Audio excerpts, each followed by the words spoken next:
जय हिंद। आइए आज के वीडियो में देखते हैं पेपर 1 का चैप्टर 4 जो कि बीएड सेकेंड ईयर का है। आप लोगों को हम बता दें, ये हम इस बुक से बनाते हैं क्वेश्चन आंसर। बहुत लोग पूछ रहे थे कि सर आप किस बुक से बनाते हैं।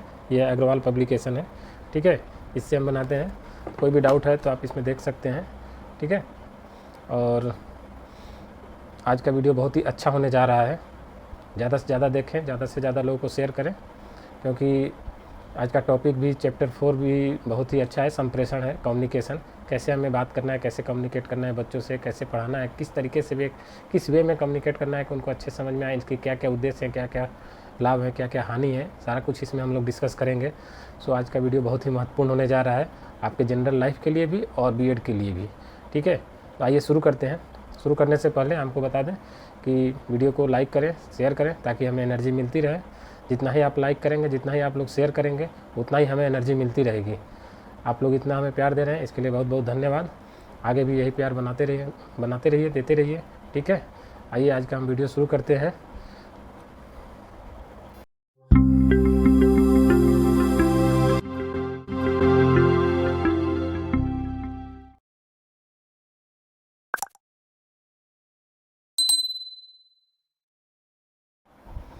आइए शुरू करते हैं। बीएड सेकेंड ईयर का पेपर फर्स्ट है, जो कि चैप्टर 4 है, संप्रेषण। यहाँ मिस्टेक हो गया है लिखने में, चैप्टर 3 नहीं है, ये चैप्टर 4 है, ठीक है। आइए शुरू करते हैं। शुरू करने से पहले हम लोगों को धन्यवाद दे दें जो लोग मेरे वीडियो को लाइक करते हैं, शेयर करते हैं। और आप लोग भी जितने हैं लाइक करिए, शेयर करिए, ताकि हमें एनर्जी मिल सके और उस एनर्जी के साथ हम वीडियो और भी बना सके, अच्छा वीडियो बनाएं, ठीक है। आइए शुरू करते हैं। पहला क्वेश्चन है, शिक्षण में संप्रेषण का क्या महत्व है। संप्रेषण का मतलब समझ लीजिए कम्युनिकेशन। इंग्लिश में इसको कम्युनिकेशन बोलते हैं, संवाद। जैसे हम कुछ बोले, आप कुछ बोले, ये दोनों लोग का बातचीत, जैसे हम बोल रहे हैं ना, तो हमारी जो बातें हैं आप तक पहुंच रही हैं, ठीक है। यही है संप्रेषण, कम्युनिकेशन, ठीक है। हम बोले यहाँ, आपको पहुँचा, या आप कोई कमेंट किए, हमारे पास पहुँचा, तो दोनों अलग अलग संप्रेषण हो गया। हमारा मौखिक हो गया, आपका लिखित हो गया, ठीक है। यही है, इसी के बारे में पढ़ना है, ठीक है। इसका क्या महत्व है, तो देखिए इसका आंसर है, संप्रेषण शिक्षण की रीढ़ की हड्डी है। जैसे आदमी की रीढ़ की हड्डी होती है ना, उसके अगर रीढ़ की हड्डी ना रहे तो आदमी खड़ा ना हो पाए, चल ना पाए, कुछ ना कर पाए, पंगु बन जाएगा। वैसे ही संप्रेषण बिना समझिए कि शिक्षण असंभव है, लगभग ना के बराबर हो पाएगा। देख देख कर आदमी कितना सीखेगा, ठीक है। तो एक माध्यम होता है संप्रेषण, जिससे आदमी बताएगा तो दूसरा सीख पाएगा, ठीक है। तो ये इसको रीढ़ की हड्डी मानी जाती है। इसके बहुत सारे वैज्ञानिक, बहुत सारे दार्शनिक संप्रेषण का परिभाषा दिए हैं, डेफिनेशन दिए हैं। उसमें से कुछ इंपॉर्टेंट डेफिनेशन हम बता रहे हैं, क्योंकि ये सभी क्वेश्चन में आता है। उसके स्टेटमेंट दे देंगे, बोलेगा कि यह किसने कहा था, या उसका नाम दे देगा कि ये आदमी के हिसाब से संप्रेषण का क्या परिभाषा है, कम्युनिकेशन का क्या डेफिनेशन है, ठीक है। आइए देखते हैं 2-3 डेफिनेशन जो इम्पोर्टेंट है। क्वेश्चन 2 है, लीगन्स के अनुसार संप्रेषण क्या है। लीगन्स के अनुसार, ठीक है। तो लीगन्स वैज्ञानिक का नाम है, दार्शनिक का नाम है, ठीक है। संप्रेषण वह प्रक्रिया है जिसके द्वारा 2 या 2 से अधिक लोग विचारों, तथ्यों, भावनाओं तथा प्रभाव आदि का चर्चा करते हैं, बात करते हैं। थोड़ा मिस्टेक है, प्रभाव आदि का चर्चा करते हैं, बात करते हैं, ठीक है। संप्रेषण मतलब 2 या 2 से अधिक आदमी मिलके आपस में बात करेंगे, चर्चा करेंगे, ठीक है। और बात करने का मतलब हम जो बात कर रहे हैं सामने वाले को समझ में आ रहा है, सामने वाला जो बात कर रहा है हमें समझ में आ रहा है, तो उसको संप्रेषण कहेंगे, कम्युनिकेशन कहेंगे। तब बोलेंगे कि हाँ कम्युनिकेशन हो रहा है, बात हो रहा है। हम कुछ और बोले, सामने वाला कुछ और समझे, तो उसको नहीं कम्युनिकेशन बोलेंगे, ठीक है। हम कुछ भी बोल रहे हैं, सामने वाला कुछ भी कर रहा है, उसको ना हमारी बात उसको समझ में आ रही है, ना उसकी बात हमें समझ में आ रही है, तो ये संप्रेषण नहीं हुआ, कम्युनिकेशन नहीं हुआ। कम्युनिकेशन का मतलब हमने कुछ कहा, या अभी बताएंगे कि संप्रेषण कितने तरीके से होता है, कैसे नहीं केवल बोल के ही संप्रेषण होता है, कई तरीके हैं इसके, ठीक है। तो हम भी कुछ कहें, उधर से भी कुछ उन्होंने जो हम कहा उन्होंने समझ लिए, इसका मतलब कम्युनिकेशन हुआ, ठीक है। अगर नहीं समझ रहे हैं इसका मतलब कम्युनिकेशन नहीं हो रहा है, ठीक है। आइए अगला क्वेश्चन देखते हैं। चेस्टर आई बर्नार्ड के अनुसार संप्रेषण क्या है। देखिए चेस्टर साहब ने बताया था कि संप्रेषण वह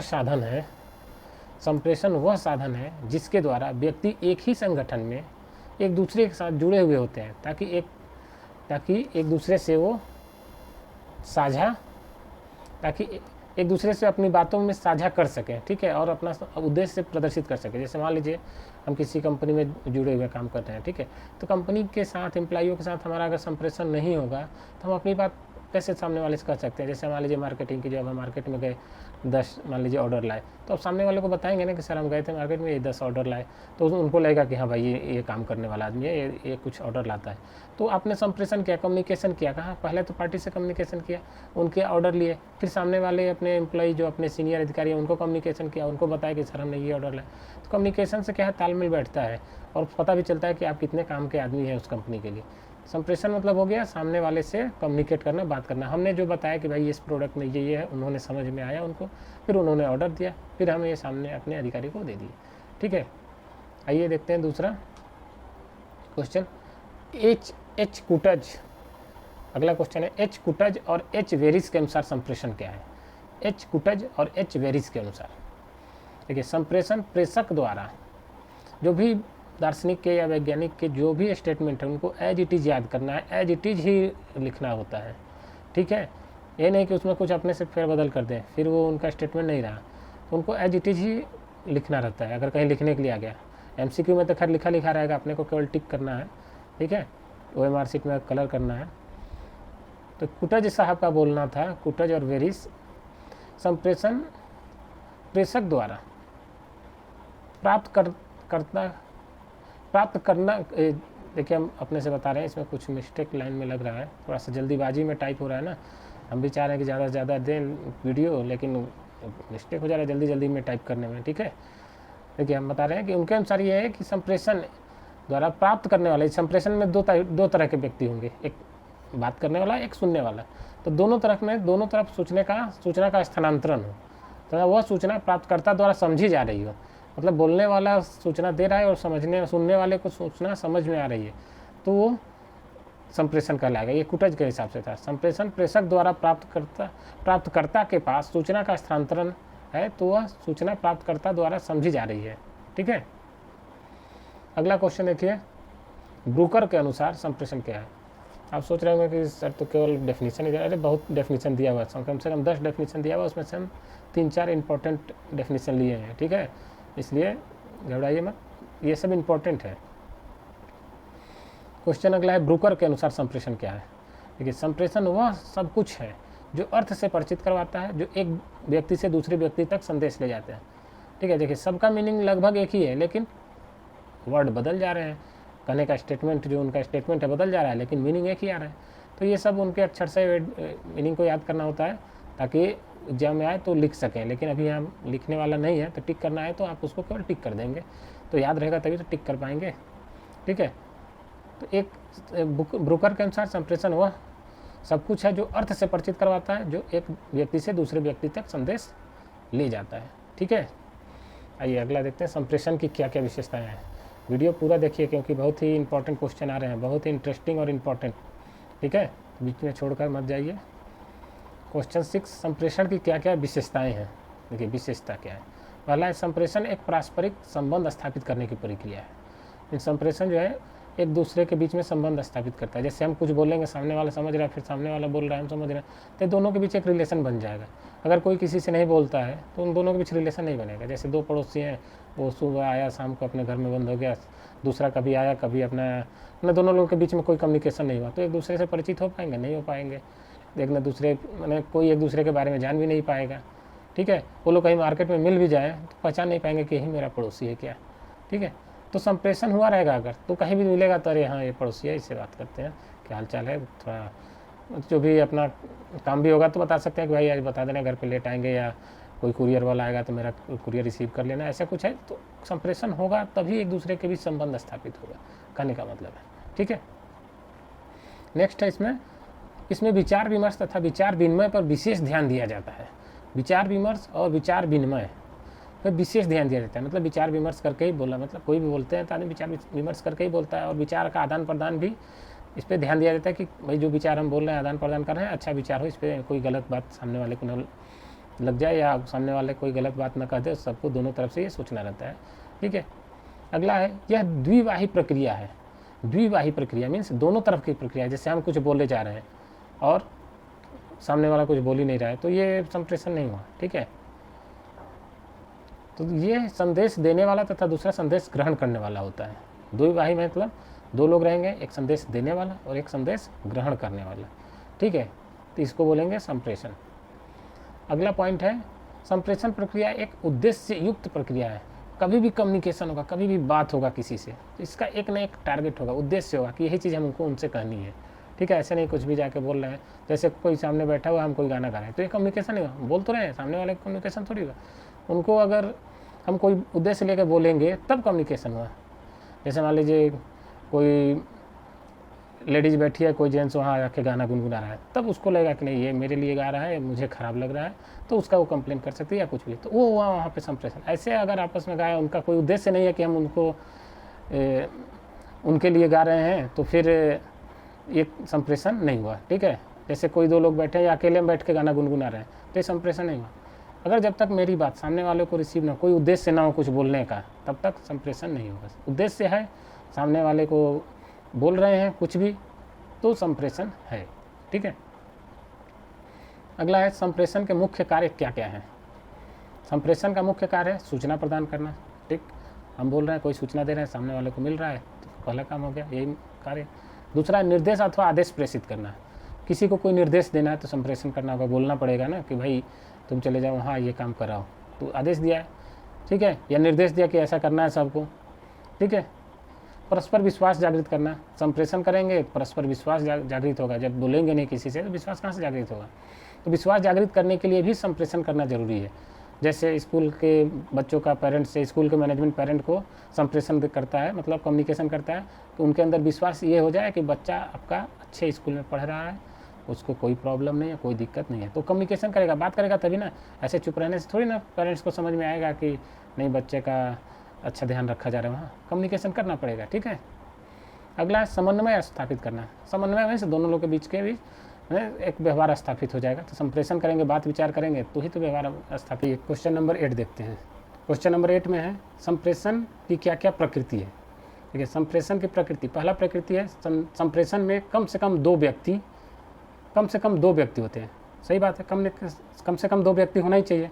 किससे अगर कोई बात कर रहा है तो कोई सामने वाला होना चाहिए ना, जैसे चैटिंग कर रहे हैं या किसी को फ़ोन पे बात करें तो सामने किसी को होना ज़रूरी है। नहीं तो ऐसे अगर अकेले में कोई बात करे तो उसको लोग पागल समझते हैं, अरे ये तो पागल है।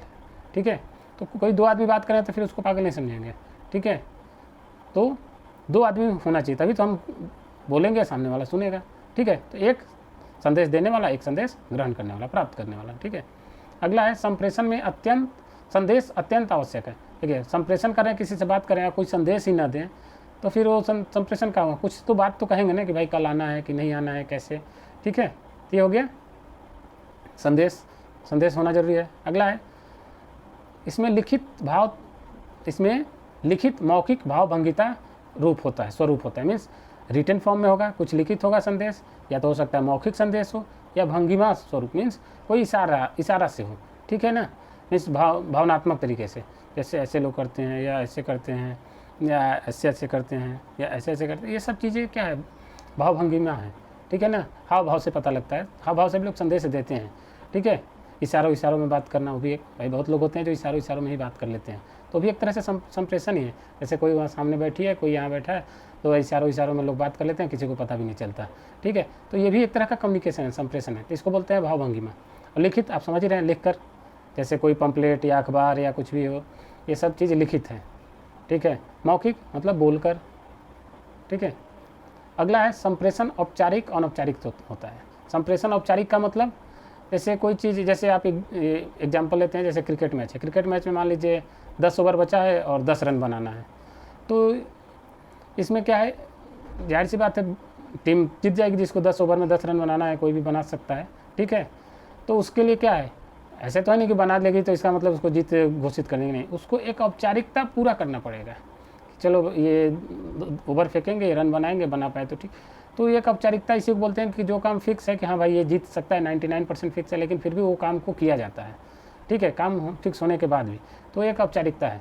जैसे मान लीजिए कि स्कूलों में क्या है, ये त्यौहार आ गया कोई, मान लीजिए होली आ गया, तो सबको मालूम है कि होली को स्कूल छुट्टी रहता है। ठीक है, लेकिन फिर भी एक औपचारिकता पूरा किया जाता है, नोटिस दिया जाता है कि कल होली है, उसके उपलक्ष्य में छुट्टी रहेगा। तो औपचारिक है। तो यही है, औपचारिक अनौपचारिक दोनों तरीके से संप्रेषण होता है। अगला पॉइंट है संप्रेषण द्विमार्गी क्रिया है। बिल्कुल द्विमार्गी है, दो आदमी रहेंगे, हम बोलेंगे तो सामने वाला सुनेगा, तो बोलने और सुनने वाला दो आदमी होने चाहिए, तभी जाके संप्रेषण होगा। तो द्विमार्गी मतलब हम बोल रहे हैं वो सुन रहा है, या वो बोलेगा तो हम सुनेंगे, तभी कम्युनिकेशन होगा। ठीक है, आइए अगला क्वेश्चन देखते हैं। अच्छा, इसमें और भी है पॉइंट। संप्रेषण सतत प्रक्रिया है। सतत प्रक्रिया मीन्स कंटिन्यूअस चलने वाली प्रक्रिया। जैसे हम कुछ बोल रहे हैं, फिर उधर से कोई कुछ बोल रहा है, दोनों तरफ से चल रहा है। या टीचर पढ़ा रहा है तो हम पढ़ाए जा रहे हैं, अगर एक टॉपिक खत्म हुआ फिर दूसरा होगा, फिर तीसरा होगा, तो ये कंटिन्यूअस चलने वाली प्रक्रिया है। जब जितना देर तक संप्रेषण होगा कंटिन्यूअस होगा। ठीक है, तो ये संप्रेषण की सतत प्रक्रिया है। अगला है संप्रेषण में उचित माध्यम की आवश्यकता होती है। मतलब संप्रेषण में एक माध्यम भी होना जरूरी है, नहीं माध्यम होगा तो फिर संप्रेषण नहीं हो पाएगा। जैसे हम मान लीजिए आपको पढ़ा रहे हैं, ठीक है, तो यहाँ एक यूट्यूब के माध्यम से आपको पढ़ा रहे हैं। ठीक है, तो यहाँ क्या है माध्यम, यूट्यूब। अगर यूट्यूब नहीं रहता तो हम आपको पढ़ा पाते नहीं पढ़ा पाते। आपने जैसे कुछ कहना होगा, जैसे किसी ने कहा कि सर आप थोड़ा सा तेज़ बोला करिए, आवाज़ क्लियर नहीं आती। ठीक है, तो हमारे पास सूचना तो आ गया, भेजने वाला जो भी भेजा हमने सुना, हमारे पास सूचना आया तो लिखित तरीके से आया। वो भी माध्यम क्या था, माध्यम यूट्यूब का कमेंट बॉक्स के माध्यम से उधर से सूचना आई, प्रेषक ने भेजा और रिसीवर के पास रिसीव हो गया। ठीक है, वैसे तेज़ तो हमारा आवाज़ रहता है, फिर भी अगर आप लोग हेडफोन लगा लें तो और ज़्यादा क्लियर आवाज़ सुनाई देगा। कोशिश करते हैं कि हम ज़्यादा से ज़्यादा तेज़ बोलें। ठीक है, और इसीलिए माइक को भी एकदम नज़दीक लगा के रखते हैं जितना हो सके। कुछ लोग इधर नीचे लगाते हैं, लेकिन हम पूरा ऊपर लगाते हैं ताकि ज़्यादा से ज़्यादा आवाज़ रिकॉर्ड हो, अच्छे क्वालिटी में रिकॉर्ड हो। ठीक है, अगला देखिए, अगला है, अच्छा हाँ, इसी में एक और पॉइंट है, संप्रेषण संबंध विकसित करने का यंत्र है। बिल्कुल है, संप्रेषण क्या है, एक दूसरे से संबंध विकसित करता है। जैसे हम किसी से बात नहीं करेंगे तो कैसे संबंध विकसित होगा। दो लोग हैं, दोनों लोग आए, अपना अपना काम किए, फिर चले जाएं, डेली ऐसे ही करें, दोनों के बीच संबंध स्थापित होगा, नहीं होगा। संबंध विकसित करने के लिए उसको बोलना पड़ेगा, हाँ आप कहाँ से आते हैं, क्या नाम है, क्या करते हैं, कैसे जाए, तो फिर दोनों के बीच में धीरे धीरे संबंध विकसित होने लगेगा। हो सकता है दोनों एक अच्छे फ्रेंड बन जाए। ठीक है, तो संबंध विकसित भी होता है इससे। आइए अगला क्वेश्चन है, संप्रेषण का क्या उद्देश्य है। संप्रेषण का उद्देश्य क्या है। तो संप्रेषण का उद्देश्य है, संप्रेषण का मुख्य उद्देश्य उचित व्यक्ति को उचित तरीके से, उचित समय पर, उचित जगह पर उचित सूचना पहुंचाना ही संप्रेषण है। देखिए यहाँ उचित कितना बार यूज हुआ है, हिंदी वाले बता सकते हैं, किसी एक कोई फ्रेज भी कहलाता है एक ही शब्द बार बार यूज करना। ठीक है, देखिए उचित व्यक्ति को उचित तरीके से उचित समय पर, मतलब जिस व्यक्ति को संप्रेषण करना, जिस व्यक्ति को सूचना देना है उसी व्यक्ति को, और भी उचित तरीके से, मतलब एक अच्छे तरीके से देना है, नहीं कि कुछ भी हमें बोलना है जो चीज़ देना है तो ऐसे दे दिया, ऐसे नहीं, उचित तरीके से देना, उचित समय पर देना। कभी भी नहीं कि कभी भी सूचना दे दिया अपना काम खत्म, नहीं, उचित समय पर देना, उचित जगह पे देना। ठीक है, और उचित सूचना पहुंचाना, जो सूचना देना है वही सूचना, फालतू का नहीं, जो सूचना देना है। जैसे आपको हम पढ़ा रहे हैं तो टू द पॉइंट, जो चैप्टर है वही चैप्टर निकाले, वही चैप्टर बताना शुरू किए, फिर उसके बाद ख़त्म। तो उचित समय से, उचित तरीके से, उचित जगह पर उचित सूचना देना ही संप्रेषण होता है। ठीक है, आइए देखते हैं अगला क्वेश्चन, संप्रेषण के मुख्य उद्देश्य को बताइए। संप्रेषण का मुख्य उद्देश्य क्या है। संप्रेषण का मुख्य उद्देश्य है उचित संदेश देना, समझ गए, अभी बताया, उचित संदेश देना है संप्रेषण। फिर क्रियाओं में समन्वय होना चाहिए। ठीक है, क्रियाओं में समन्वय होना चाहिए, एडजस्टमेंट होना चाहिए जो हम कर रहे हैं काम। जैसे हमको सकारात्मक बोलना है तो हमें सकारात्मक में ऐसे सिर हिलाना होगा, या नकारात्मक बोलना है तो ऐसे करना होगा, या कोई ऐसा चीज़ बता रहा है जिससे ये आश्चर्यचकित होने वाला, तो उस टाइप का एक्सप्रेशन देना, उस टाइप से समन्वय होना चाहिए क्रियाओं में। जो चीज़ कर रहे हैं, जो चीज़ बोल रहे हैं, उसी हिसाब से शरीर का भी हाव होना चाहिए। ठीक है, फिर प्रबंधन कुशलता को बढ़ाना, प्रबंधन कुशलता को बढ़ाता है। जैसे इसका एक भी उद्देश्य है संप्रेषण का, प्रबंधन कुशलता। जैसे मान लीजिए कि एम्प्लॉयर है, एम्प्लॉयर मीन्स कोई मालिक है, अपने यहाँ एम्प्लॉय रखा है काम करने के लिए। ठीक है, तो एम्प्लॉयों से जब तक संप्रेषण नहीं करेगा, कम्युनिकेशन नहीं करेगा, बात नहीं करेगा, तो उसके बीच में जान नहीं पाएगा कि कौन एम्प्लॉय अच्छा है, कौन ख़राब है, कौन अच्छा काम करता है। ठीक है, तो उनके बीच की कुशलता को बढ़ा देता है। समझ जाएगा कि हाँ ये एम्प्लॉय अच्छे से बात करता है, ये इसका काम भी अच्छा है, तो उसके बीच लगेगा कि हाँ ये अच्छा एम्प्लॉय है, इसका इंक्रीमेंट करना चाहिए। ये जैसे तो बात करने से ही समझ में आता है किसी का हाव भाव कैसा है, उसके अंदर क्या चल रहा है। ठीक है, तो कम्युनिकेशन करने से ही होगा। अगला है नीतियों को लागू करना है। जैसे मान लीजिए उस एम्प्लॉयर को कोई पॉलिसी है लागू करना है कि भाई ये कल से ये ऐसा 9 बजे के बजाय आप लोग 8 बजे ही आना है क्योंकि काम ज़्यादा है। ठीक है, तो पॉलिसी को लागू करना तो उसे संप्रेषण करना पड़ेगा, एक सूचना देना पड़ेगा, लोगों को बताना पड़ेगा कि हाँ भाई कल से काम 8 बजे से चालू हो जाएगा। तो संप्रेषण देगा तभी तो कम्युनिकेशन करेगा, तभी तो कल से एम्प्लॉय 8 बजे आया करेंगे। ठीक है, अगला है सूचना व समझ का विनिमय। सूचना और समझ का विनिमय मीन्स जो हमें सूचना मिला हम उसको समझ गए, संप्रेषण से ही होगा। एक जो एम्प्लॉयर ने सूचना दिया और हमें मिल गया और हम उसको समझ भी गए, यही है संप्रेषण। ठीक है, अगला कर्मचारियों का निर्देशन तथा अभिप्रेरण। कर्मचारियों का निर्देशन करना है तो हमें कम्युनिकेशन करना पड़ेगा, संप्रेषण करना पड़ेगा कि भाई ऐसे आपको काम नहीं, ऐसे करना चाहिए तो अच्छा होगा, ये ऐसे करिए। ठीक है, और वो भी एम्प्लॉय बताएगा नहीं सर हम ऐसे करते हैं तो ये दिक्कत आती है, ऐसे करने से अच्छा रहता है। तो दोनों के बीच में समन्वय स्थापित होगा, हाँ भाई ठीक है ये इसका भी बात सही है।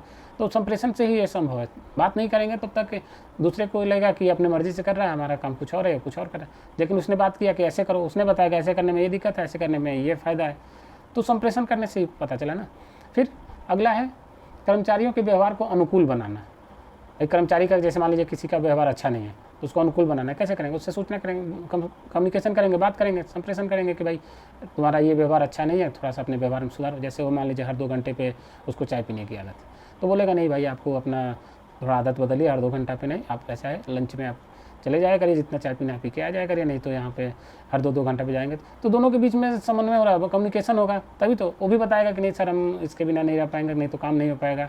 तो जो भी दोनों आपस में कम्युनिकेशन करेंगे, बात करेंगे, संप्रेषण करेंगे, तभी जाके मैटर को अनुकूल बना सकते हैं। ठीक है, अगला क्वेश्चन है संप्रेषण की प्रक्रिया को बताइए। संप्रेषण की क्या प्रक्रिया है? देखिए संप्रेषण की प्रक्रिया है संप्रेषण का स्रोत या संदेश वाहक। मीन्स एक संप्रेषण के लिए स्रोत होना चाहिए कि हम जो भी डेटा है कहाँ से लिए हैं, या उसका एक संदेश वाहक होना चाहिए, बोलने वाला होना चाहिए। ठीक है, बोलने वाले जैसे आपके लिए स्रोत हम हो गए, ठीक है, हमारे लिए स्रोत आपको बताया कि हम ये बुक से पढ़ा रहे हैं तो हमारे लिए स्रोत वो बुक हो गया कि हमने वो सूचना वहाँ से लिया, हम अपना सूचना आपको दे रहे हैं तो हमारे लिए बुक हो गया स्रोत।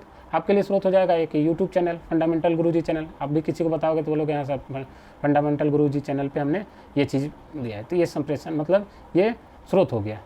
ठीक है, उसके बाद है इनकोडिंग। इनकोडिंग का मतलब होता है कोई भी डेटा को, कोई भी संदेश को कोडिंग में चेंज करना, कोडिंग करना। जैसे हम यहाँ से बोल रहे हैं तो आपके पास ये पहुँच रहा है, तो ऐसा नहीं कि हम बोले और आपके पास पहुँच गया, इस बीच में एक प्रोसेस होता है इनकोडिंग और डिकोडिंग। और इनकोडिंग और डिकोडिंग जाता कैसे? एक माध्यम के थ्रू जाता है। तो इसी में ये प्रक्रिया है इनकोडिंग, संदेश का माध्यम, और डिकोडिंग। इनकोडिंग का मतलब हो गया जो हम बोले वो डेटा इनकोड हुआ, फिर वो माध्यम के थ्रू आपके पास गया, आपके पास जाने के बाद फिर वहाँ पे डिकोड हुआ, डिकोड होने के बाद आपके मतलब आप तक इस सूचना पहुँचा, जो हम बोलना चाह रहे थे वो चीज़ आपको सुनाई दिया। या कोई सामने सामने बात कर रहा है तो यहाँ भी देखिए कैसे, जैसे कोई बोला, बोलने से क्या है, उससे ध्वनि तरंग मुंह से निकली, वो ध्वनि तरंग हवा में जाके तरंग के रूप में चेंज हो गया, तो इनकोडिंग हुआ। ठीक है, और हवा के माध्यम से सामने वालों के कान तक गया, हवा के माध्यम से इनकोडेड जो ध्वनि तरंग थी, जो ऐसे ऐसे तरंग करके जा रही है, हवा के माध्यम से सामने वाले के कान तक पहुंची, फिर उसके कान में ये ध्वनि तरंग गई। ठीक है, तरंग गई, इनकोडेड तरंग। ठीक है, वो इनकोडेड तरंग को उसका कान जो है उसको डिकोड करेगा। तो इनकोडेड का मतलब ओरिजिनल मैसेज को कोडिंग करना, डिकोड का मतलब कोडेड मैसेज को ओरिजिनल मैसेज में लाना, डिकोडिंग। ठीक है, और दोनों इनकोडिंग माध्यम से गया, किसी न किसी माध्यम से, जैसे हवा एक माध्यम है, हवा के माध्यम से गया। ठीक है, उसके कान तक पहुंचा, कान में डिकोडिंग हुआ। डिकोडिंग मतलब वो मैसेज जो गया, मैसेज जो वाइब्रेशन के रूप में, जैसे हवा में क्या है, हवा में वाइब्रेशन के रूप में ध्वनि तरंग गया, उसके कान में जाके वाइब्रेशन गया, उस वाइब्रेशन को उसने डिकोड किया और फिर वो समझा कि हम क्या बोल रहे हैं। ठीक है, तो इसको बोलते हैं इनकोडिंग, संदेश का माध्यम, और डिकोडिंग, और फिर उसको संदेश मिलेगा।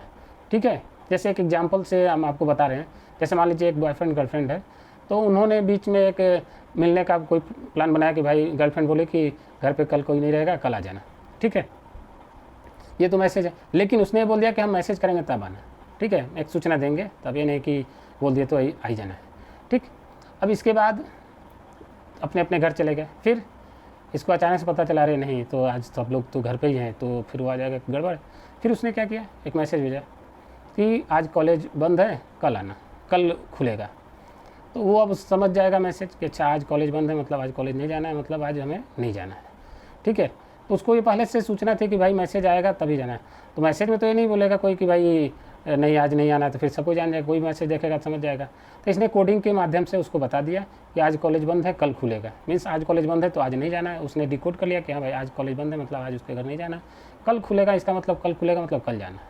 ठीक है, तो ये एक मैसेज हो गया कि आना नहीं आना, कोडिंग हो गया, कॉलेज बंद है उसके तहत बताया गया। ठीक है, तो ये तीसरा कोई नहीं समझ पाएगा। तीसरा तो यही समझेगा कि भाई ये कॉलेज खुलने बंद होने की बात हो रही है, लेकिन यहाँ तो कोडेड फॉर्म में है कि आज कॉलेज बंद है। ठीक है, मतलब आज समझने वाला ही केवल समझ रहा है, दूसरा कोई बीच में नहीं समझ रहा है। वो समझ रहा है उसका फ्रेंड कि हाँ भाई आज कॉलेज बंद है, इसका मतलब बंद है तो कैसे कोई जाएगा, तो आज नहीं जाना है, तो समझ जाएगा भाई आज नहीं जाना है। ठीक है, तो ये हो गया कोडिंग डिकोडिंग। तो डिकोड वही कर पाएगा जिसके पास उसको पता होगा कि भाई कोड जिसके लिए वो मैसेज गया हो। ठीक है, उस मैसेज को 100 लोग भी देखेंगे, किसी को नहीं समझ में आएगा कि इसका कोडिंग डिकोडिंग क्या है। ठीक है, उनको यही लगेगा कि आज कॉलेज बंद है नहीं जाना है। लेकिन डिकोडर जिसके पास है उसको मालूम है कि आज कॉलेज बंद है, इसका मतलब कॉलेज तो बंद है, खुला है अलग बात है, उसको ये सूचना जा रही है, उसको ये डिकोड करेगा कि आज हमें उसके घर नहीं जाना है, कल खुलेगा मतलब कल खुलेगा तो कल जाना है। मतलब यहाँ पे सूचना है आने जाने से, लेकिन कोड किया गया कॉलेज बंद रहने खुलने से। ठीक है, तो वही चीज़ है। उसके बाद संदेश प्राप्त हो जाएगा उसको। ठीक है, दूसरा कोई सुनेगा देखेगा मैसेज, कहेगा अच्छा कॉलेज बंद है, बंद होगा भाई। ठीक, लेकिन जिसको सूचना जा रहा था वो तो समझ गया ना, उसको डिकोड कर लिया कि हाँ बंद है, इसका मतलब आज हमें नहीं जाना। ठीक है, आइए अगला देखते हैं, क्वेश्चन नंबर 12। संप्रेषण में क्या क्या तत्व होते हैं। संप्रेषण में तत्व देखिए क्या क्या है। पहला है संप्रेषण संदर्भ। संप्रेषण संदर्भ को हम डिटेल में देखेंगे, अगला क्वेश्चन वही है, संप्रेषण संदर्भ कितने प्रकार के हैं। ठीक है, अगला है संदेश का स्रोत। संदेश का इसमें स्रोत होना चाहिए, तत्व जो है ना, संदेश का एक स्रोत होना चाहिए। ठीक है, कोई ना कोई स्रोत होगा तभी तो हम संदेश देंगे, कोई तो होना चाहिए ना कहाँ से हमने संदेश लिए हैं। ठीक है, अगला है संदेश। फिर स्रोत के बाद स्रोत से हम क्या लिए, संदेश। संदेश होना भी जरूरी है, तो संदेश भी एक तरह का एलिमेंट हो गया संप्रेषण का। फिर संप्रेषण का माध्यम, फिर माध्यम भी होना चाहिए। जैसे हम आपको संप्रेषण कर रहे हैं, कम्युनिकेशन कर रहे हैं यूट्यूब के थ्रू, तो यूट्यूब मेरे लिए माध्यम हो गया, आपके और हमारे बीच का माध्यम क्या हो गया, यूट्यूब हो गया। और भी हमारा मौखिक हो गया, आप उधर से कमेंट करके कुछ चीज़ पूछते हैं तो आपका लिखित माध्यम हो गया, लिखित संप्रेषण कर रहे हैं यूट्यूब के माध्यम से। ठीक है, कमेंट बॉक्स के माध्यम से। ठीक है, तो यह माध्यम ये है। अगला संकेत या प्रतीक। कभी कभी संकेत भी देना पड़ता है, जैसे कहीं सकारात्मक संकेत देना, तो ऐसे कर देंगे तो सकारात्मक। कोई पूछा खाना खाओगे, तो ऐसे कर दिए तुम इसका मतलब नहीं खाएंगे, मतलब ये संकेत हो गया। ठीक है, ऐसे कर दिए मतलब सामने वाले को हम कुछ एक्सप्रेशन बताना चाह रहे हैं कि नहीं नहीं मत करो, अरे क्या कर रहे हो, तो इस टाइप का ये सब चीज़ें सिंबॉलिक है। ठीक है, संकेत के माध्यम हो गया। एनकोडिंग, आप समझ गए, किसी भी ओरिजिनल मैसेज को छिपाना, किसी कोड में चेंज करना, एनकोडिंग। डिकोडिंग, उस एनकोडेड मैसेज को ओरिजिनल मैसेज में लाना, डिकोडिंग। फिर पृष्ठ पोषण। पृष्ठ पोषण मीन्स होता है फीडबैक, मीन्स हम जो भी कम्युनिकेशन कर रहे हैं उससे हम फीडबैक लेंगे कि भाई मेरा फीडबैक अच्छा है। जैसे आप लोग फीडबैक देते हैं कि सर आपका आवाज़ थोड़ा सा धीमा है, तेज करिए, तो हमें ये फीडबैक मिला। ठीक है, तो हम उसमें सुधार करेंगे, तो इससे क्या है, ये भी एक तरह का तत्व हो गया, इसका एलिमेंट हो गया। हाँ भाई फीडबैक लेना जरूरी है, नहीं फीडबैक आएगा तो फिर पता कैसे चलेगा हमारा कैसा टीचिंग है। जैसे हम पढ़ा रहे हैं, आप लोग बताते हैं सर अच्छा पढ़ाए, कोई बताता है अच्छा नहीं पढ़ा, तो ये सब फीडबैक लेना है, जो कहाँ कमी है लोग बताएंगे तो उस कमी को आदमी दूर करता है। ठीक है, फीडबैक भी जरूरी है, संप्रेषण में फीडबैक भी जरूरी है, तब जाके आदमी का कम्युनिकेशन अच्छे से होता है। ठीक है, अगला है संदेश ग्रहण करता है। फिर संदेश ग्रहण करता होना चाहिए, जैसे हम यहाँ से स्रोत हो गए बोल रहे हैं, तो आप लोग क्या हो गए, संदेश ग्रहण करने वाले हो गए। ठीक है, आइए अगला देखते हैं। वीडियो को पूरा देखिए, पूरा देखेंगे तो आपको अच्छे से समझ में आएगा। बहुत ही इंपॉर्टेंट चैप्टर, बहुत ही इंपॉर्टेंट क्वेश्चन है, बहुत ही इंटरेस्टिंग चीज़ भी है। ठीक है, अगला है संप्रेषण संदर्भ कितने प्रकार का होता है। ये संप्रेषण संदर्भ जो बोले थे बाद में बताएंगे, अगला क्वेश्चन है तो यही है। तो इसमें देखिए संदर्भ का मतलब होता है कि इसके लिए बात करना है। जैसे मान लीजिए किसी को कहा गया जनसंख्या दिवस पे बोलिए, तो उसके लिए संदर्भ क्या हो गया कि भाई जनसंख्या दिवस के संदर्भ में हम कुछ बोलना चाहते हैं, तो वो हो गया उनके लिए संदर्भ। ठीक है, तो इनके लिए 4 संदर्भ होते हैं। भौतिक संदर्भ, मतलब शिक्षण का कक्ष कैसा, जैसे टीचर पढ़ा रहा है बच्चों को, तो भौतिक संदर्भ में कक्ष वहाँ का कैसा है, फिजिकली कैसा बेंच है, कैसा कुर्सी है, कैसा बैठने का स्टाइल है, क्या है, पंखा है कि नहीं, ये सब भौतिक चीज़ें। फिर सामाजिक संदर्भ, है ना, सामाजिक संदर्भ मतलब विद्यालय का वातावरण कैसा है, वहाँ का कैसा सिस्टम है, क्या वहाँ का कल्चर है। ठीक है, अगला है मनोवैज्ञानिक संदर्भ। मनोवैज्ञानिक संदर्भ में औपचारिक या अनौपचारिक चीज़ें। ठीक है, अगला है समय संदर्भ, इस समय की अवधि कितनी है, कितना देर तक संप्रेषण करना है। जैसे मान लीजिए क्लास 40 मिनट का है तो 40 मिनट की अवधि है, या किस दिन कौन सा सब्जेक्ट पढ़ाना है तो उस दिन वही सब्जेक्ट पढ़ाएं। ये सब चीज़ हो गया उनके संप्रेषण के संदर्भ के प्रकार। ठीक है, अगला देखते हैं क्वेश्चन नंबर 14, संप्रेषण के कितने सिद्धांत हैं। देखिए थोड़ा सा वीडियो लंबा हो जाएगा क्योंकि हम कोशिश करें इस चैप्टर को एक ही वीडियो में ख़त्म करें, क्योंकि समय कम है और पढ़ना ज़्यादा है। तो एक एक चैप्टर को एक एक वीडियो में अगर हम लोग ख़त्म करेंगे तो ज़्यादा जल्दी ख़त्म हो पाएगा, और एग्ज़ाम तक तो हम लोग पढ़ते नहीं रहेंगे ना, रिवीजन भी तो चाहिए, इसलिए एग्ज़ाम के पहले ही हमको ख़त्म करना है। इसलिए वीडियो थोड़ा सा लंबा होगा, तो इसके लिए आप लोग उस पर मत जाइए कि सर वीडियो लंबा बना रहे हैं, क्योंकि हम चैप्टर को फिनिश करना चाह रहे हैं, एक चैप्टर के लिए एक वीडियो, ठीक है। तो आप लोग थोड़ा सा मैनेज करिए, ठीक है। या अगर प्रॉब्लम है तो हमें कमेंट करके बताइए, सर एक एक चैप्टर को 2-2 पार्ट में करिए, ठीक है, उसके अकॉर्डिंग हम फिर करेंगे। अगला देखिए संप्रेषण के सिद्धांत क्या है। देखिए पहला सिद्धांत है विभिन्न और उपयुक्त चैनलों का प्रयोग का सिद्धांत। जैसे हम लोग को सिद्धांत जो है पहला है विभिन्न और उपयुक्त चैनल। जैसे मान लीजिए हम लोग न्यूज़ चैनल लगाए हैं, तो हमारा मन होगा न्यूज़ देखने का, तभी तो हम न्यूज़ चैनल लगाए हैं। और उस न्यूज़ चैनल पे अगर धारावाहिक आने लगे, कोई सीरियल आने लगे, तो क्या संप्रेषण का अच्छा तरीका हुआ? नहीं, क्योंकि उस चैनल पे वही लोग आए हैं जिनको न्यूज़ देखना है। उस पर धारावाहिक आएगा तो लोग उसको गाली देंगे, अरे ये कहाँ से इस पर आ गया। लेकिन धारावाहिक वाले चैनल पे न्यूज़ आ जाए, फिर धारावाहिक वाले गाली देंगे, अरे ये तो चैनल पे न्यूज़ क्यों आ रहा है, दिमाग ख़राब कर रहा है। तो मतलब जो चैनल है जिसके लिए वही चैनल पे वही चीज़ दिखाया जाए। तो संप्रेषण का सिद्धांत, पहला सिद्धांत यही कहता है कि जो चैनल जिसके लिए उस चैनल पे वही चीज़ होना चाहिए, ठीक है। उपयुक्त चैनल का प्रयोग करें, ठीक है, उपयुक्त चैनल का प्रयोग करें। जैसे धारावाहिक देना है तो धारावाहिक वाले ही चैनल पे जाइए, अगर न्यूज़ देखना है तो न्यूज़ वाले ही चैनल पे जाइए। जैसे हम आपको अभी बीएड का पढ़ा रहे हैं, अब इसी में हम कल को एक्सरसाइज करने के लिए बताने लगे या कुकिंग बताने लगे, तो आप भी कहेंगे अरे ये फालतू का चैनल है, 2 दिन पढ़ाए नहीं कि आज कुकिंग बताने लगे, ठीक है। तो ये तरीका अच्छा नहीं हुआ। जिसके लिए जो चैनल है वही प्रयोग होना चाहिए, ठीक है। अगला है भाषा पर अधिकार का सिद्धांत। जैसे भाषा पे अधिकार, जैसे इसका सिद्धांत ये है दूसरा। जैसे हमें मान लीजिए कि हिंदी भाषा पे अच्छा पकड़ है, तो हम हिंदी भाषा में पढ़ाएंगे तो ज़्यादा अच्छे से पढ़ा सकते हैं। किसी को मान लीजिए अंग्रेजी भाषा पे ज़्यादा पकड़ है, तो अंग्रेजी भाषा में पढ़ाएगा तो अच्छा पढ़ाएगा। और दूसरा चीज़, सुनने वाला जिसके लिए हम पढ़ा रहे हैं उसको भी वो चीज़ समझ में आना चाहिए। पता चला उस सामने वालों को इंग्लिश समझ में नहीं आ रहा और हम इंग्लिश में पढ़ाए जा रहे हैं, तो फिर ये अच्छा कम्युनिकेशन नहीं हुआ। तो ये सिद्धांत है कि जिसको जो भाषा में चाहिए उसको उसी भाषा में समझाना होगा, ठीक है। जैसे पुलिस चोर को अपने भाषा में समझाती है, ठीक है, वैसे ही है। अगला है अभिप्रेरण। अभिप्रेरण का मतलब हुआ कि आपको ये जो चीज़ हम बता रहे हैं, जो एग्जैक्ट वही सूचना आपके पास जानी चाहिए, ठीक है। अगला है संप्रेषण की स्पष्टता। स्पष्टता का मतलब हो गया कि जो चीज़ हम कह रहे हैं क्लियर कट आपको वही चीज़ समझ में आए। हम जैसे क्वेश्चन नंबर 5 बता रहे हैं तो उसमें क्वेश्चन 5 के ही बारे में डिस्कस करेंगे। ये नहीं कि अब उस 5 को आधा बताए फिर हम 6 में बताने लगे या किसी और चीज़ को बारे में डिस्कस करें, नहीं। संप्रेषण की स्पष्टता होनी चाहिए, जो चीज़ हम बता रहे हैं स्पष्ट तरीके से वही चीज़ पे डिस्कस करेंगे। 5वां है फोकस या केंद्रीकरण का सिद्धांत। फोकस मीन्स जो चीज़ हम पढ़ा रहे हैं या कोई समझ रहा है सुनने वाला, तो सुनने वाले को भी फोकस उसी पे होना चाहिए कि भाई क्या पढ़ाया जा रहा है। ये नहीं कि उसके दिमाग में चल रहा है कि मैथ का शिक्षण कैसे हम पढ़ेंगे, पता चला मैथ तो पढ़ा नहीं है, जो सामने पेपर 1 है वो भी नहीं समझ में। फोकस होना चाहिए कि जो चीज़ पढ़ रहे हैं वही चीज़ दिमाग में होना चाहिए, ठीक है। तो ये फोकस का या केंद्रीकरण का सिद्धांत हो गया, ठीक है। दिमाग में फोकस होना चाहिए, जो पढ़ रहे हैं दिमाग में भी वही होना चाहिए, ठीक है। दिमाग में कुछ और सोचेंगे तो फिर फोकस नहीं हो पाएगा, फिर हम कुछ संप्रेषण या जो चीज़ हम बताना चाह रहे हैं आपको समझ में नहीं आएगा। अगला है आमने सामने की अंतर्क्रिया। आमने सामने मतलब आमने सामने बैठकर पढ़ाने से वो ज़्यादा अच्छे से संप्रेषण होता है, ठीक है। इसलिए हम अपना ये छोटे से वीडियो कोने में ऑन करके रखते हैं, ताकि हम आपको तो देख नहीं पा रहे हैं, लेकिन आप हमको देख पाएंगे बोलते हुए, ठीक है। तो आपको ऐसा लगेगा कि हम आमने सामने पढ़ रहे हैं, क्योंकि अभी तो कोरोना काल है, आमने सामने पढ़ने की तो ऐसी कोई है नहीं व्यवस्था, और स्कूल कॉलेज भी बंद है, तो कहीं ना कहीं ये माध्यम तो मिल रहा है ना कि भाई पढ़ रहे हैं। तो इसीलिए हम अपना कैमरा ऑन किए कि लगे आपको कि हम आमने सामने बैठे हुए पढ़ रहे हैं, ठीक है।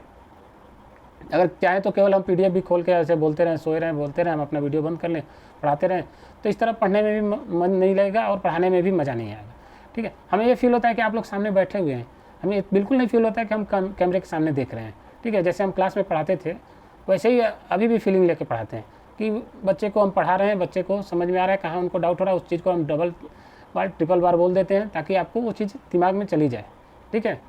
आपको भी ये फीलिंग लेकर पढ़ना होगा कि हाँ हम आमने सामने बैठे हुए हैं, पढ़ रहे हैं। कहीं अगर नहीं आ रहा है समझ में, तुरंत वहाँ कमेंट में लिख दीजिए कि सर ये चीज़ नहीं समझ में आया, एक बार फिर से बताएं। हम प्रयास करेंगे कि आपका उसको आंसर दें, ठीक है। तो ये फीलिंग होना चाहिए, तब जाके कम्युनिकेशन अच्छे से होगा और अच्छे से समझ में आएगा, ठीक है ना। अगला क्वेश्चन है उपयुक्त हाव भाव का सिद्धांत। हाव हाव भाव जैसे समझ रहे हैं ना, जैसे हमें हाँ करना है तो हाव भाव भी हाँ में ही होना चाहिए, ना करना है तो हाव भाव भी ना में होना चाहिए, या कहीं पे एक्सप्रेशन दिखाना है तो उस हिसाब से हमको एक्सप्रेशन दिखा के हाव भाव ऐसे ही करना होगा, ताकि जैसे कुछ लोग ऐसे हाथ से भी करते हैं, ऐसे ऐसे बोलते रहते हैं करते पढ़ाते समय, तो एक्सप्रेशन दिखाना होता है सामने वाले को समझाने के लिए। हाव भाव नहीं करेंगे तो उसको समझ में नहीं आएगा उतना के लिए, हाव भाव करने से उनको ज़्यादा समझ में आता है, ठीक है। तो संप्रेषण करने के लिए हाव भाव भी दिखाना जरूरी है। कुछ लोग अपना अलग अलग लोगों का अलग अलग एक्सप्रेशन होता है, ठीक है, अलग अलग तरीके होते हैं, तो उस तरीके से भी आप समझ सकते हैं, ठीक है। तो ये भी एक सिद्धांत है कि हाव भाव से भी आदमी को समझ में ज़्यादा आता है, टीचर के हाव भाव से या बच्चों के हाव भाव से, ठीक है। टीचर भी बच्चों के हाव भाव को देखते रहता है कि उसको समझ में आ रहा है कि नहीं, टीचर भी भाप लेगा हाव भाव से, कह रहे इसको समझ में नहीं आ रहा है, एक बार फिर से रिपीट करना चाहिए इनको, ठीक। अगला है उपयुक्त हाव भाव हो गया, ठीक। उपयुक्त दृष्टिकोण, दृष्टिकोण भी उपयुक्त होना चाहिए। जैसे हम अगर बीएड पेपर 1 की पढ़ाई करें तो मेरा भी दृष्टिकोण पढ़ाने की तरफ हो, आपका भी पेपर 1 भी पढ़ने की तरफ। पता चला आपके दिमाग में पेपर 2 चल रहा है, फिर नहीं समझ में आएगा। उपयुक्त होना चाहिए, जब हम पढ़ा रहे हैं वही आपके भी दिमाग में होना चाहिए, तब आपको समझ में आएगा। तो ये भी एक सिद्धांत है कि दोनों तरफ से सेम दृष्टिकोण होना चाहिए। हमारा दृष्टिकोण सही है, आपका गलत है, तो फिर आपको नहीं समझ में आएगा। या हमारे दिमाग में चल रहा है कि हमको पेपर 2 का भी वीडियो बनाना है, आपके दिमाग में पेपर 1 पढ़ने का है, तो हम भी अच्छे से नहीं पढ़ा पाएंगे, ठीक है। तो दोनों तरफ से दृष्टिकोण सही होना चाहिए। अगला है उपयुक्त प्रतिपुष्टि या पृष्ठ पोषण का सिद्धांत। मीन्स हमें फीडबैक भी बीच बीच में लेते रहना चाहिए, कैसा आपको समझ में आ रहा है कि नहीं समझ में आ रहा है तो कोई चीज़ों को रिपीट करें। जैसे क्लास में टीचर पूछता है ना कि भाई कोई समझ में आया कि आगे बढ़ें, तो आपको नहीं समझ में आया तो आप पूछ सकते हो, तो बीच बीच में फीडबैक लेते रहना चाहिए। ये भी एक सिद्धांत है संप्रेषण का। अगला है सहायक वातावरण का सिद्धांत। ये सहायक वातावरण होना चाहिए। वातावरण का मतलब क्या, हम यहाँ पढ़ा रहे हैं तो अगल बगल शोरगुल नहीं होना चाहिए, हल्ला गुल्ला नहीं होना चाहिए। हल्ला गुल्ला होगा तो फिर अच्छे से संप्रेषण नहीं हो पाएगा, अच्छे से कम्युनिकेशन नहीं हो पाएगा, ठीक है। अगला है संप्रेषण विषय वस्तु की उपयुक्तता का सिद्धांत। जो संप्रेषण का विषय वस्तु है वो उपयुक्त होना चाहिए। जैसे हम पढ़ा रहे हैं तो वो चीज़ें भी, जैसे कोई टॉपिक है वो क्लियर होना चाहिए कि हम क्या टॉपिक पढ़ाएं। जैसे हम लोग अभी संप्रेषण के बारे में पढ़ें तो जो भी चीज़ें हम पढ़ाएंगे बताएंगे सब संप्रेषण से रिलेटेड होना चाहिए, ठीक है। तो ये हो गया उपयुक्त विषय वस्तु। जो विषय वस्तु है उसी के अकॉर्डिंग चलना है, ठीक है। ये नहीं कि पढ़ाना है संप्रेषण से शुरू किया, पता चला हम चले गए गेम में या कहीं और चले गए, पढ़ाते पढ़ाते किसी और दूसरे टॉपिक में मूव कर गए, तो फिर ये उपयुक्त विषय वस्तु नहीं हुआ। उपयुक्त विषय वस्तु में जिस बारे में पढ़ा रहे हैं तो वही टॉपिक पे चर्चा होना चाहिए। फिर है अगला योग्यता का सिद्धांत। जैसे हम पढ़ा रहे हैं जो चीज़, तो हमें वो आना चाहिए। हमारे पास अगर उसकी योग्यता नहीं है और हम वही चीज़ पढ़ा रहे हैं तो फिर हम अच्छे से नहीं संप्रेषण कर पाएंगे, अच्छे से नहीं बता पाएंगे, सामने वाले को हम सेटिस्फाई नहीं कर पाएंगे, ठीक है। इसके बाद अगला है आपसी समझ का सिद्धांत, ठीक नहीं। इसके बाद है संप्रेषण व्यूह रचना का सिद्धांत, ठीक है। संप्रेषण व्यूह रचना का मतलब हो गया कि स्ट्रेटजी, व्यूह रचना मीन्स हो गया स्ट्रेटजी, किस स्ट्रेटजी से हम पढ़ा रहे हैं, ठीक है। कम्युनिकेशन करने का एक स्ट्रेटजी होता है कि हम किस, जैसे आदमी पढ़ाने जाता है तो मन में एक प्लान चलता है कि भाई आज जाएंगे तो बच्चों को इस तरीके से पढ़ाएंगे, ये एग्जाम्पल देंगे, ऐसे ऐसे करेंगे, ठीक है। तो उसमें उपयुक्त होना चाहिए कि हाँ भाई यही स्ट्रेटजी लगाना है, और समय समय पे अपना स्ट्रेटजी बदलना भी चाहिए, नहीं तो एक ही स्ट्रेटजी से बच्चे पढ़ते पढ़ते बोर भी हो जाते हैं। तो उपयुक्त किस जगह पे कौन सा स्ट्रेटजी लगाना है उसका भी सिद्धांत हमें पता होना चाहिए, ठीक है। फिर आपसी समझ का सिद्धांत, जो हम बोल रहे हैं वो आपको समझ में आना चाहिए, दोनों के बीच मिसअंडरस्टैंडिंग नहीं होना चाहिए, तो ये भी एक संप्रेषण का सिद्धांत है। फिर अगला है सक्रिय श्रवण का सिद्धांत। सक्रिय श्रवण का मतलब हम जो बोल रहे हैं भाई एक्टिव होके, आप भी एक्टिव होके सुनना पड़ेगा, आपको भी एक्टिव होके सुनना पड़ेगा। नहीं हम पता चला एक्टिव होके खूब बता रहे हैं, पढ़ा रहे हैं, पता चला आप कान में ईयरफोन लगाए हैं और ऐसे सो रहे हैं, ध्यान में चल रहा है कि अरे यार कल तो बैंक जाना है, ये काम करना है, वो काम करना है, तो फिर नहीं समझ में आएगा, संप्रेषण नहीं हो पाएगा। हम बताएं आप नहीं समझ पाए तो आपको लगेगा कि अरे, तो फिर वो संप्रेषण नहीं कहलाएगा, ठीक है। संप्रेषण का मतलब हुआ कि हमको दोनों तरीके से समझ में आना चाहिए, ठीक है। जो शब्द हम बोल रहे हैं उसी के साथ वही क्रिया अगर पॉसिबल हो तो करें, बताएं, तो और अच्छा संप्रेषण होता है। जैसे हम सकारात्मक चीज़ बोल रहे हैं तो हमें इसको ऐसे करना होगा, नकारात्मक चीज़ बोल रहे हैं तो हमारा ऐसे सर हिलना चाहिए, ठीक है। तो शब्द और क्रिया दोनों में मिलान होना चाहिए, ठीक है। आइए अगला क्वेश्चन देखते हैं। क्वेश्चन 15 है सक्रिय श्रवण का सिद्धांत में क्या क्या व्यवहार आते हैं। सक्रिय श्रवण का सिद्धांत में क्या क्या व्यवहार आते हैं, तो देखिए पहला है आंखों का संपर्क बनाए रखना। मीन्स हम जैसे एक्टिव होकर पढ़ा रहे हैं तो दूसरा उसमें है कि आंखों से आई कांटेक्ट होना चाहिए, आंखों से आंखों में मिलाते रहना चाहिए कि बच्चे समझ में आ रहे हैं कि नहीं, क्योंकि आंख को देखने से पता लग जाएगा कि बच्चे रियली समझ रहे हैं कि नहीं समझ रहे हैं, वो रियली यहाँ है कि नहीं, दिमाग में कुछ और तो नहीं चल रहा है। तो आंखों का कांटेक्ट बनना चाहिए दोनों को बीच, जो पढ़ा रहा है वो या जो बच्चे पढ़ रहे हैं उनको भी कोशिश करना चाहिए कि हम आई कांटेक्ट बनाएं। आई कांटेक्ट बनने से ही समझ में आएगा कि हम क्या बोलना चाह रहे हैं, उनको क्या समझ में आ रहा है। हम ये आई कांटेक्ट बनाने से ये समझ जाएंगे कि सामने वाले को हमारा बताया हुआ समझ में आ रहा है कि नहीं आ रहा है। ठीक है, तो आंखों का संपर्क बनाना। दूसरा, सकारात्मक में सिर हिलाना। जैसे हम कोई चीज़ बताएं, आपको समझ में आ गया तो आपको सिर हिलाना चाहिए। हाँ, तो उस तरह आपको चीज़ें रिसीव हो गया, आपको उसको अच्छे से समझ में आएगा। ठीक है, अगला है उपयुक्त मुखाव्यक्ति का प्रदर्शन।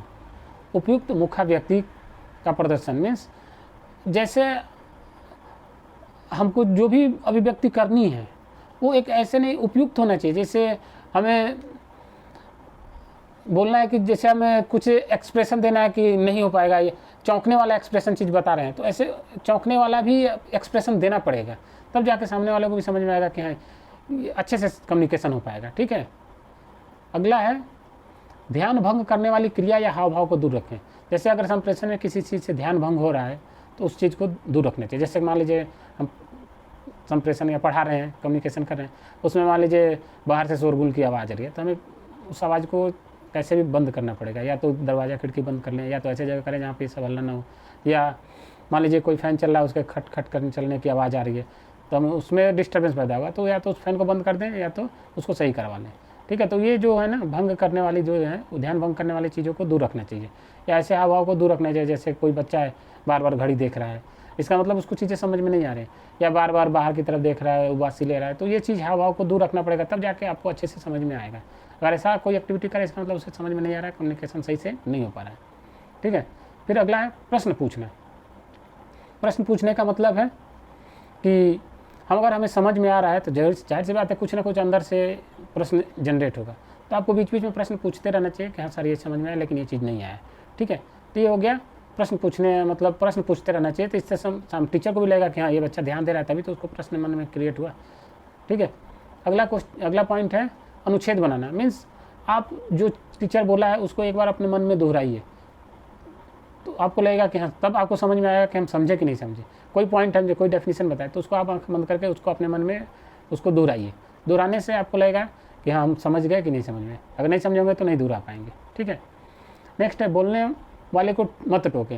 जैसे मान लीजिए कोई संप्रेषण कर रहा है, बता रहा है, कम्युनिकेशन कर कोई चीज़ बता, अब बीच में नहीं टोकना है। आपको अगर कुछ पूछना भी है तो टॉपिक ख़त्म हो जाए या सेंटेंस पूरा हो जाए तब जाके पूछिए। यानी कि कुछ बोल रहे हैं, समझा रहे हैं, उसी में आप पिछला चीज़ पूछ रहे हैं कि सर वो कैसे हुआ था। नहीं, संप्रेषण का अच्छा संप्रेषण का मतलब बीच में मत टोकिए, जब वो टॉपिक खत्म हो जाए फिर आप टोकिए कि सर ये चीज़ नहीं आया। फिर अधिक मत बोलो, बीच बीच में ज़्यादा बोलना भी नहीं है। ठीक है, ये है सिद्धांत है सक्रिय श्रवण के, सक्रिय। ठीक है, सक्रिय रहना। सुनने में दो तरह का होता है, एक होता है लिसनिंग, एक होता है हियरिंग। दोनों में बहुत फ़र्क है। जैसे हम बोल रहे हैं तो एक होता है लिसनिंग, सामने वाले लिसनिंग कर रहा है, दूसरा होता है हियरिंग, सुन रहा है।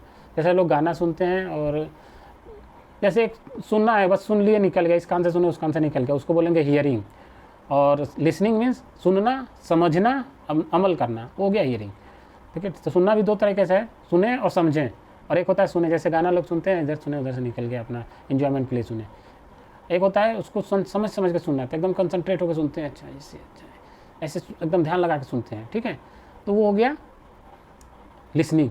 ठीक है, हियरिंग में सुन रहे हैं, निकल रहा है। तो दो तरीके का हो गया सुनना, एक होता है सुनना और समझना। ठीक है, जैसे कभी कभी आप देखते देखते वीडियो आपको कोई पॉइंट भूल जाते हैं, दिमाग कहीं और चला गया, तो आप उसको सुने तो लेकिन अंडरस्टैंड नहीं कर पाए, समझ नहीं पाए, फिर उसको बैक करके देखते हैं, समझते हैं वही चीज़।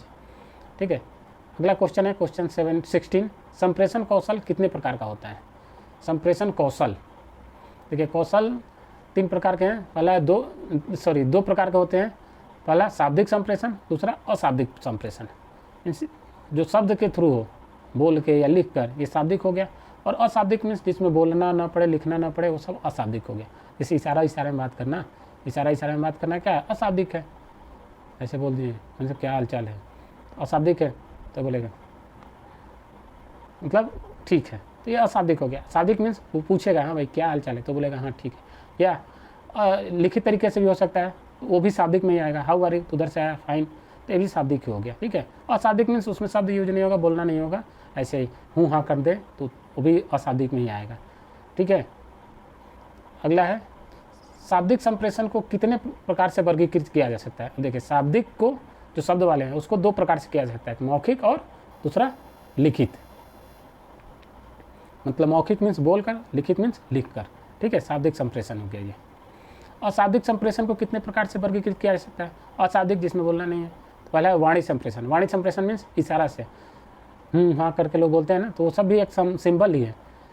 खाना खाओगे इसका मतलब हाँ कह रहा है, खाना खा तो इसका मतलब ना, ठीक है। तो ये वाणी संप्रेषण जो सिंबल है ना, ये सिंबल अशाब्दिक में ही आएगा, हाँ करना है, ठीक है।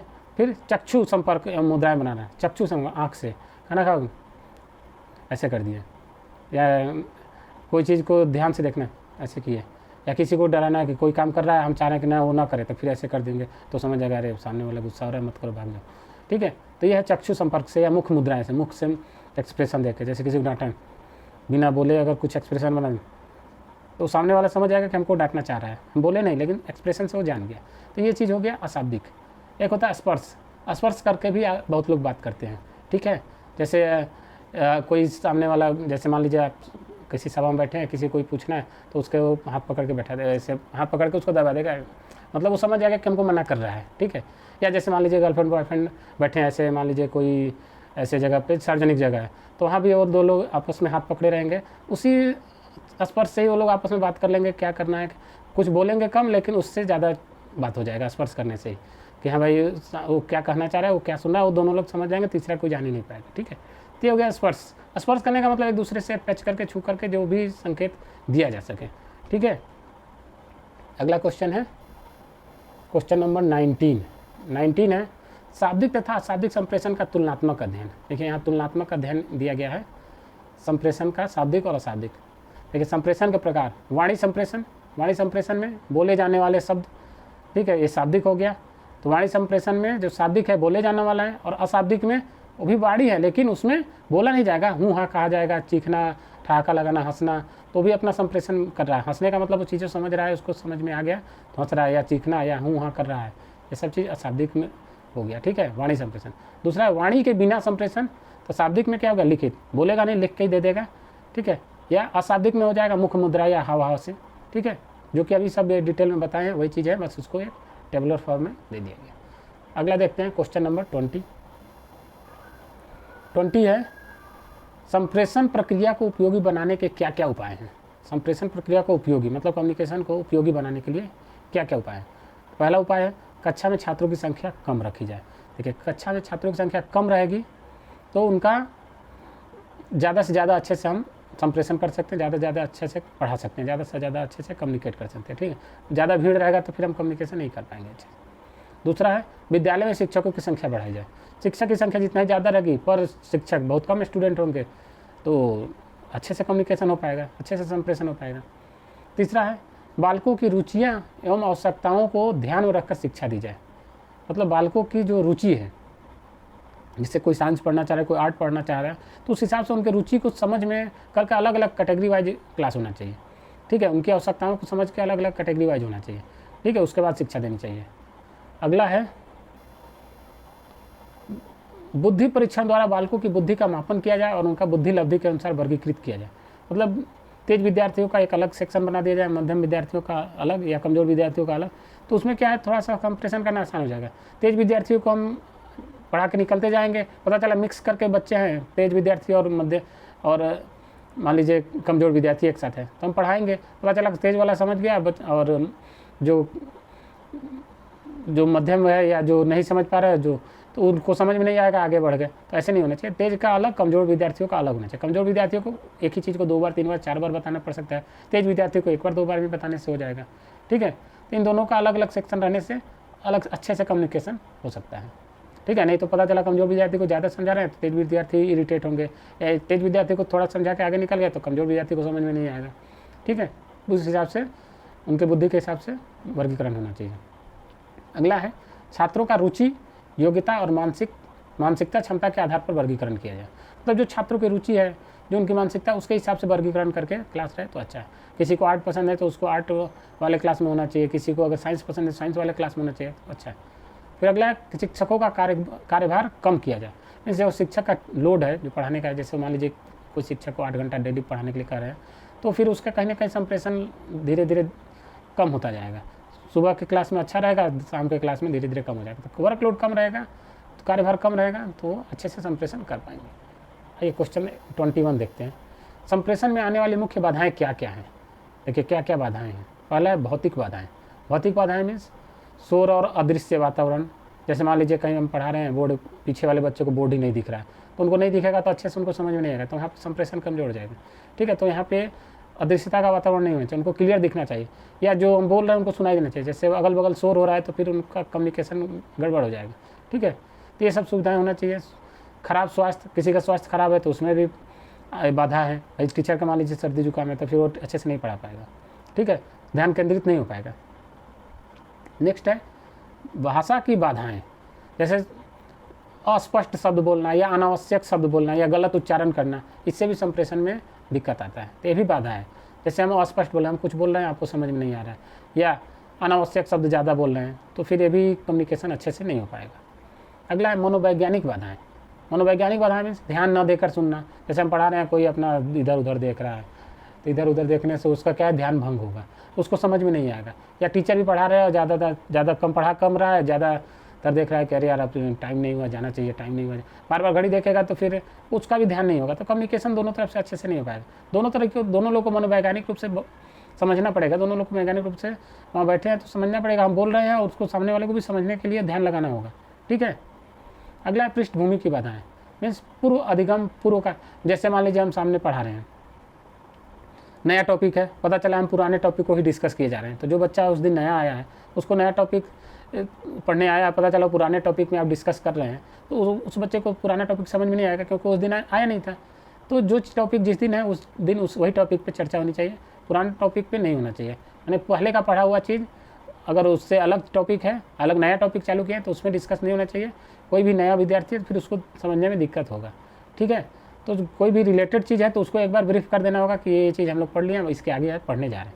कभी भी पढ़ाने जाइए क्लास में तो पुरानी चीज़ों को एक बार ब्रीफ 2 मिनट में बता दीजिए कि ये चीज़ पढ़ लिया है, आज से ये चीज़ पढ़ना है। ठीक है, ये क्वेश्चन नंबर 22 देखते हैं। 22 है संप्रेषण में आने वाली अन्य बाधाएं और क्या क्या हैं। यहाँ थोड़ा मिसप्रिंट हो गया, अन्य बाधाएं। देखिए अन्य बाधाएं क्या है, संप्रेषण प्रेषणकर्ता से संबंधित बाधाएं, मतलब जो हम बोलने वाला है, प्रेषण करने वाला है, उससे संबंधित बाधा हो सकता है, या संदेशन प्रसारण संबंधी बाधा, जो प्रसारण हो रहा है। जैसे मान लीजिए हम बोल रहे हैं, हमारा तबीयत सही नहीं है तो इससे भी बाधा हो सकता है। दूसरा है संप्रेषण प्रसारण संबंधी, जैसे मान लीजिए हम इंटरनेट के थ्रू आपके यहाँ जा रहा है, इंटरनेट अगर कमज़ोर होगा, अच्छा नहीं होगा तो आपके पास पहुँच नहीं पाएगा, या आपका इंटरनेट अच्छा नहीं होगा तो आप अच्छे से रिसीव नहीं कर पाएंगे। ठीक है, तो ये माध्यम की वजह से बाधा हो गया। तीसरा है संप्रेषण प्राप्त करने कर्ता से संबंधित बाधाएं, जैसे संप्रेषण जो प्राप्त कर रहा है, जैसे जो पढ़ रहा है बच्चा, उस बच्चे को ही उसका बाद तबीयत सही नहीं है या उसको कोई दिक्कत है तो उससे संबंधित भी बाधाएं आ सकती है। तो ये मुख्यतः 3 तरीके की बाधाएं आ सकती है, संप्रेषण करने वाला या उस माध्यम से, या संप्रेषण जिससे कर रहा है उसका। ठीक है, अगला क्वेश्चन देखते हैं 23 है संप्रेषण में आने वाली कुछ अन्य बाधाएं। देखिए उसके अलावा भी कुछ और भी बाधाएं आती हैं। कौन कौन है? पहला है भाषा संबंधी समस्याएं, मतलब हम जो बोल रहे हैं अगर किसी को समझ में नहीं आ रहा है बोला हुआ तो ये हो गया भाषा संबंधी समस्या। ठीक है, तो ऐसा भी हो सकता है, जैसे बहुत लोग बहुत तेज़ी से बोलते हैं, ऐसा इतना तेज़ी से बोलेंगे कि समझ में नहीं आएगा, तो वो हो गया भाषा संबंधी बाधाएं। या सामने वालों को पसंद है हिंदी और वो इंग्लिश में पढ़ाया जा रहा है तो ये भी हो गया भाषा संबंधी बाधा। ठीक है, दूसरा है संप्रेषण से संबंधित तकनीकी समस्याएं। संप्रेषण से संबंधित तकनीकी समस्या, जैसे मान लीजिए हम नेट नहीं चल रहा है तो फिर आपको अगर इंटरनेट के थ्रू कोई ऑनलाइन क्लास कराए तो उसमें भी बाधा आ सकता है ना। तो जो माध्यम की वजह से बाधा आ रही है वो संप्रेषण से संबंधित तकनीकी समस्या हो गया, टेक्निकल एरर जिसको बोलते हैं। ठीक है, या मान लीजिए हम पढ़ा रहे हैं, पता चला बोर्ड ही ढीला है तो हिलता रहेगा तो फिर अच्छे से हम पढ़ा नहीं पाएंगे, कम्युनिकेशन अच्छे से हो नहीं पाएगा। ठीक है, अगला है परस्पर प्रभावित करने की प्रक्रिया से संबंधित समस्या है। मीन्स एक दूसरे को प्रभावित करने की प्रक्रिया जो है ना, जैसे हम जो पढ़ाना चाह रहे हैं आप उससे डिस्टर्ब हो जाए, मतलब पढ़ा रहे हैं और आप उससे प्रभावित ना हो गए, कुछ और कर रहे हैं, अपना लिखने का काम कर रहे हैं, हम बोर्ड पर पढ़ा रहे हैं, तो इस तरह क्या समझ में नहीं आएगा और इस तरह से बाधा भी उत्पन्न होगा। टीचर को भी अच्छा नहीं लगेगा, इरिटेट होगा कि हम कितने मेहनत से समझा रहे हैं और सामने वाला उसको समझना नहीं चाह रहा है। ठीक है, तो इससे संबंधित भी समस्याएँ आ सकती हैं। ठीक है, तो ये एक लास्ट क्वेश्चन था। होप कि आप चीज़ों को समझ पाए होंगे। वीडियो को ज़्यादा से ज़्यादा लाइक करें, कमेंट करें, अगर कोई चीज़ समझ में नहीं आए तो उसको पूछ सकते हैं, शेयर करें, और जो लोग चैनल पर नए हैं उसको सब्सक्राइब करें। आज के लिए बस इतना ही, मिलते हैं अगले वीडियो में। जय हिंद।